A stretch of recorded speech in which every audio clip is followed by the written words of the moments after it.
Star vs. the Forces of Evil is the property of Disney, Darren Nefsey, and all respective owners. Any and all images have been used for the sole purpose of critique or parody and as such are protected under fair use. Please support the official release. Hey, how are you? I'm Slice of Otaku. And have you ever wondered about the importance of corn in Star Versus?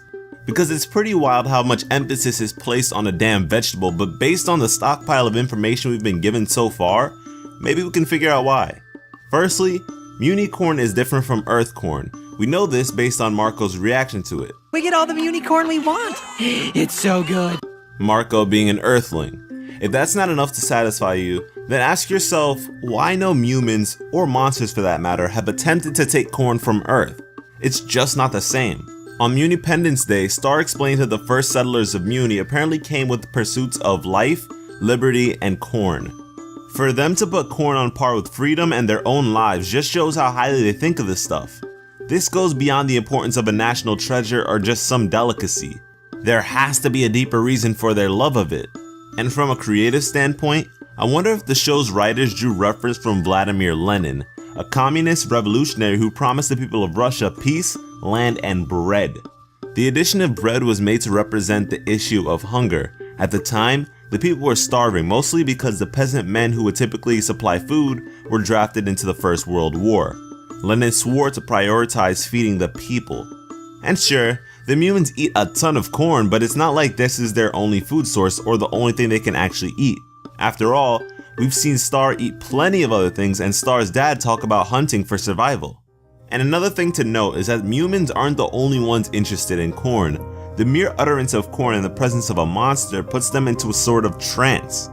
They too desire the golden kernels, but the Mewns monopolize the supply of it, placing anti-monster barriers around the royal cornfield.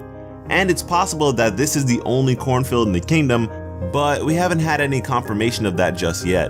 The barrier is anti-monster, but not anti-magic, probably because they don't expect monsters to have any magic, just like they expect them to have no corn. Ludo actually breached the cornfield's barrier undetected and has been extracting the content slowly with the help of his rat army. Right now, Ludo is on the path of domination. He doesn't have time to waste on nonsense. He isn't stealing corn with the risk of human wrath for the hell of it. Corn is essential to his plans of conquest. It must provide some sort of power to the people of Mewni that keeps them on top.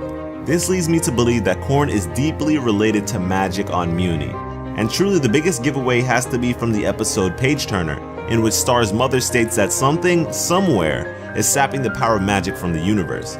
Connect the dots. Ludo begins to steal a ton of corn, and suddenly magic is being drained? Strange coincidence. But at the same time, I'm not sure that the corn situation is the only reason for this, but instead a mere component to the issue. And the reason for that is that if corn is the equivalent of magic, wouldn't the butterflies already know where to look for the problem? Also, Queen Butterfly said something, somewhere, so it's not just a problem associated with only Mewni, it's just not traceable at the moment. Kind of like Toffee, who after the explosion at the end of Season 1, has been pretty much missing in action. Another reason why I feel this way is due to Omni's ominous message. Now mind you, I've tried to decipher it myself, but it's a little too vague. That is, if it's a code at all. Sail, shield, sword, mace, weapon, maybe quest buy? Toffee with a strange background, Mewni corn, tomato, can, metal, open. If any of you guys can come up with something sound from that, I commend you. Drop it in the comment section while you're at it. Right now, it seems like Toffee is calculating both the moves of Star and Ludo, and positioning them both in certain situations that would likely benefit him in the end. Corn seems to be a part of his master plan, which I want to cover more of in the future.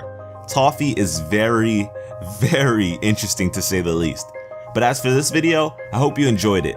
I would say share this video with any vegetable in your life, but that just sounds depressing, so just share this video with whoever. Thanks for watching and have an awesome day.